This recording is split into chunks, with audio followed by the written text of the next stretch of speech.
And this one, so you have the bunch there, pretty much, and basically they're just, doing their thing, playing ping pong on a table. Windows is actually the radio guy who I remember me and Matt, I think I talked about this a while back, that we taped the commentary for this, but it never got uploaded because there was a problem with the syncing, and it probably will never get uploaded anyway, but I still got the audio for it. I listen to it for fun and stuff like that. How Windows, every time you see a young guy in a film who's for some reason or another getting yelled at by the boss or whatever, it's me.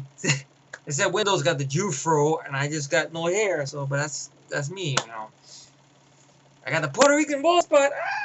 That's just me. The Spanish ball spot, receding hairline features. That's it. Then if I highlight it a little bit over here, it'd be the Jason Statham, but I can't rock that Jason Statham. Only Jason Statham will do that.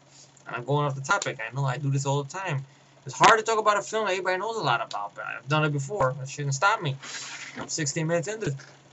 The Norwegian lands, fires on the guys, trying to explain some stuff to him in Norwegian.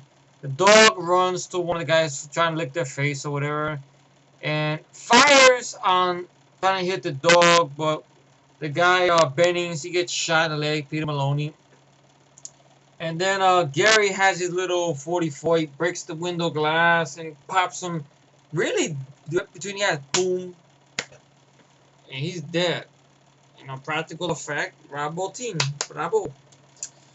And they start, investigating, curious, and because that was the Norwegian guy, when he gets out of the helicopter, he blows up the helicopter by accident, and he goes, hit, blows up the helicopter.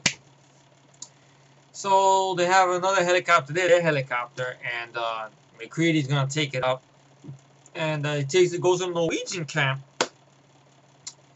which, what happens when they land there is just, done with score, and everybody remembers that scene. He comes in there, hey, Sweden! They're not Swedish, man, they're Norwegian. So he goes up there with Dr. Copper to take a look at it and everything like that. And I like little scenes there, like Palmer. He's always, David Clennon's a lot of fun. Okay, Doc, I'll take you up. Forget it, Palmer. Oh, that's the thing about it, though. And very, very fun character, and I liked it to see. I know Mike talked about when he viewed it, how I guess Knowles the cook, TK Cars, maybe we got war in Norway and stuff. Maybe Palmer could say it, and Palmer like gives him the finger with the lighter like that. That was a cool gesture when he does it and everything. They take it up, they land over there and stuff, and I like the way it's done. We see practical effect that the guy, I guess, cut himself. You see the frozen blood on his head like that. You're like, what the fuck happened here? You see the axe through the door. Well, you know why they threw it in there, obviously. The axe through the door. And it's done with the Ennio Morricone slight score, like very slowly like that. And everybody, Mac, McCready, and Dr. Copper reacted looking at this without saying much. And then they throw a little wink to the original film. We see I guess the big glob of real ice, not CGI ice, real ice around there with something, I guess, came out of it, pretty much. And then when they make it outside and they find, of course, the two-headed thing, which looks better in dormant effect than the fucking turd did. And they basically take it back. I like the way this scene is done. The DVD has a very good documentary entitled, let's see, I don't know if they have the title of the documentary here. The Thing, The Terror Takes Shape. An 80-minute original documentary, which they got interviews with Kurt Russell, Joe Palas, Charles Hallahan before he passed away, I believe John Carpenter, Rob Bottin. Rob Bottin's like a very funny guy. I mean, he has a very good story of how he met John Carpenter and like that. And he talks about how when he made the effects, how he was very ill. Very funny guy. I wish it would be nice if with the Blu-ray, which they fucked it up, because they cut apart the 80-minute documentary. It's not on the Blu-ray, which that's terrible. I think the Blu-ray sucks in general, but But at least they would the better format add something more to it. Like I mean, it's good. I love this DVD. Don't get me wrong. You know, it's not mine. It's my uncle's. But I hope it's still in print. That I could still find it though. Maybe in a dollar bin or something. Maybe not with the movie that's out. Maybe this will be on sale if I can find a collector's edition. Maybe I can talk to the Bootleg Mafia. This is an older film, so hopefully I'll be able to get features of one fucking disc for fuck's sake. Maybe. But I did love that cover though. So pretty much, what was I going at with this? They find it there, and I like the way it's done, like on the features on the DVD. Rob Bottin talks about how he met John Carpenter and like that, which I get to a little later. It's gonna be a long one, folks. Bear with me. I like the way it's done when they bring, of course, what's left of this two-headed thing. I guess there is a thing, not a turd, the real thing. You guys know what I mean. They unveil it, and it had a smell on it. So I like the way Dean Cundy, who's worked with John Carpenter in the past, the Halloween films, the other films he's done with, I guess, maybe The Fog. He worked with John Carpenter. I think even afterwards he worked, I think, with John Carpenter. I like the way he pans the camera slowly to get everybody's reaction to this whole thing with the smell and the horror with the score playing slightly, and everybody's just like, what the fuck is this? It's a great reaction and stuff. And then you see later on, you see I believe it's let's see, who was it? Blair, who's doing like a little autopsy on it. Obviously, I think people on the set, like some of the cast members, were a little grossed out by it, but for some reason or another, Wilford Brimley wasn't fazed by it because he had worked in the rodeo when he was when he was younger. So he used to operate on horses.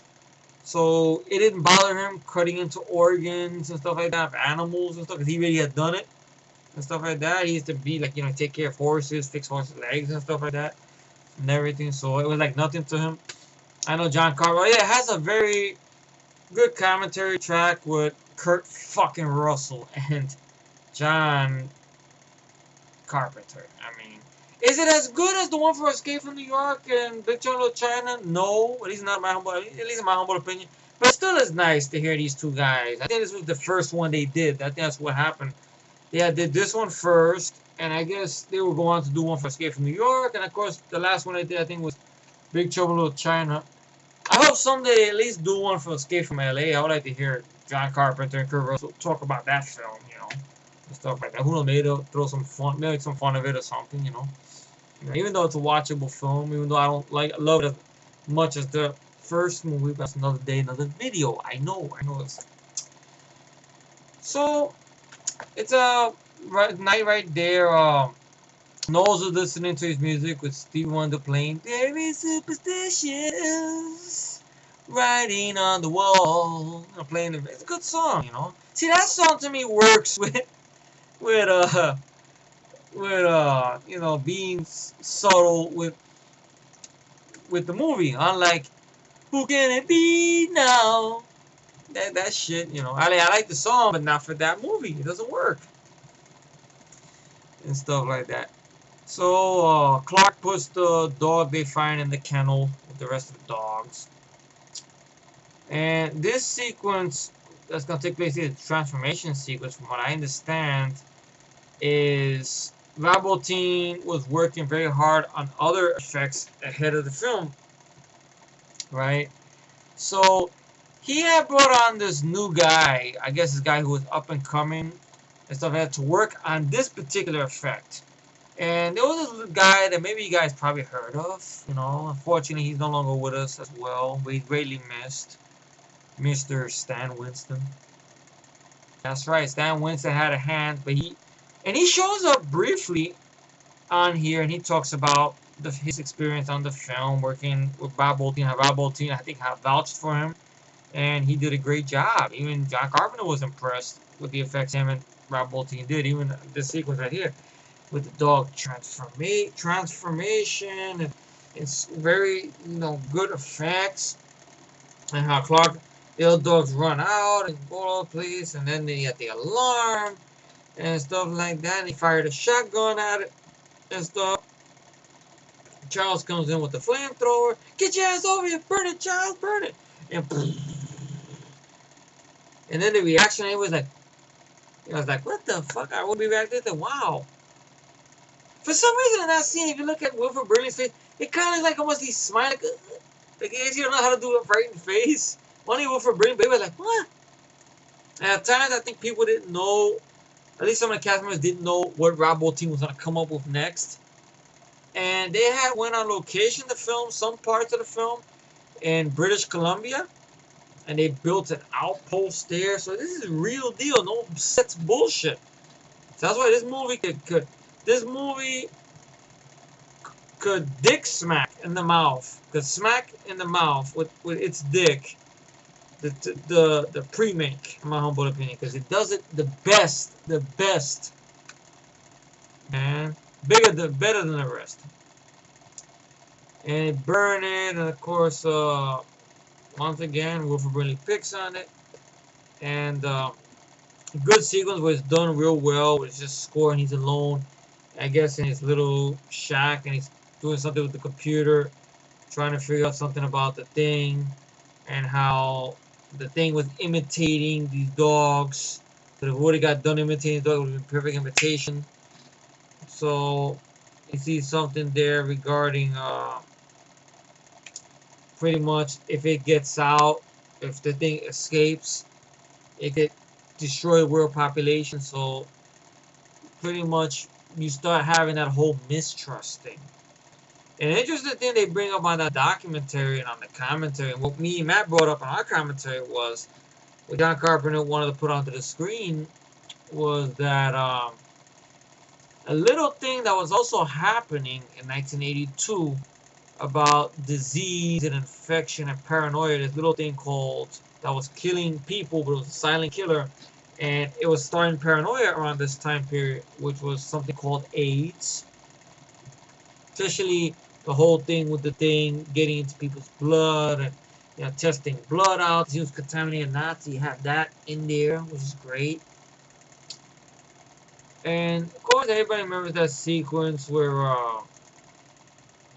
pretty much they take what's left of it, and Windows carries it there and finds that Bennings is being grabbed by it. He goes to get Mac and Fuchs, who's talking to Mac in the